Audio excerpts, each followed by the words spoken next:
อยู่ที่ประเทศออสเตรเลียและได้สัญชาติออสเตรเลียไปแล้วแต่ก็ไม่วายยังต้องออกมาเผยความรู้สึกลึกในใจที่เคยโอนเงินมาช่วยทหารกัมพูชาสู้รบกับไทยแต่ท้ายที่สุดแล้วก็ไม่สามารถช่วยอะไรได้เลยแถมทหารกัมพูชาก็ยังมีความเป็นอยู่ที่ไม่ดีแบบเดิมโดยชาวกัมพูชารายนี้ได้ระบุว่าทุกวันนี้ไม่ขอร่วมเผ่ากับคุณเพราะอะไรหรือก็เพราะฉันไม่มีความคิดต่ำช้าป่าเถื่อนเช่นนั้นไม่มีความคิดที่ไร้คุณค่านี่แหละมันจึงทำให้ฉันไม่อยากอยู่ในประเทศมันขับไล่ฉันตามล้างตามฆ่าฉันเป็นออสเตรเลียแล้วจากวันนี้จะปกป้องพัฒนาออสเตรเลียแต่ถ้าไทยตีเอาเสียมเรียบพัตบองศรีโสพลกลับมาได้ฉันจะขอกลับไปอยู่ในไทยไปอยู่ในชาติที่มีศักดิ์ศรีไม่อยากร่วมชนชาติต่ำช้าอย่างพวกเองแล้วมันคับแค้นใจครับพี่น้องทหารตายเกลื่อนไม่ยอมบอกประชาชนไม่เท่านั้นทหารบางนายอยากกลับบ้านอย่างพี่ทหารคนหนึ่งพี่น้องดูสิเรื่องที่ดินบ้านช่องแกไปตะคอกข่มขู่แกฉันเสียดายจัง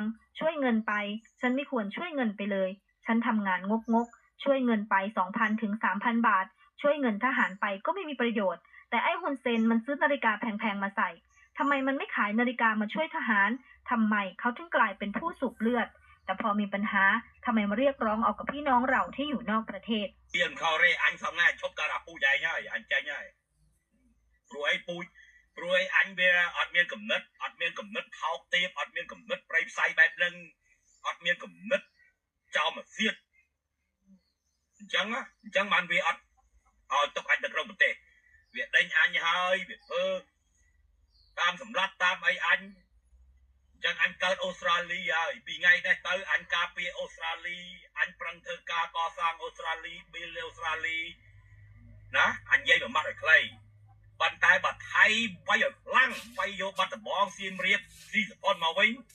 อันส้มตลอดกันเลยรัวจะมุ้ยไทยวิ่งนะอันรัวเนยจะมุ้ยจนเชียดไอเมียสิกระไดไทรโตร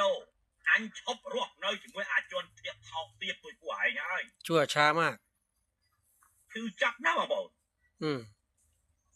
คุณเส้นแต่เฮียงงอบอาละลิงไม่ดูทหารตายปรับไปเทียนประวัติ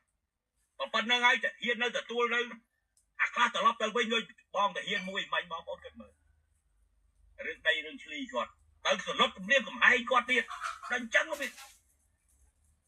อันสลายช่วยลุยเตอ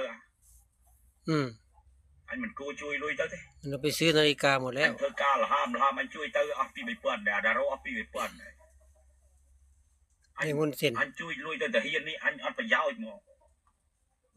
ตายตัวโดยไม่ไปเอาคนใส่เงินตีนี่ละกาเปะทลายให้ไอ้ก็เวียนพร้อมรถนี่ละกาช่วยให้ไอ้เรื่องจี๊ดเวียนเนี่ยจับใจเวียนเนี่ยเบอร์ดิจ่อ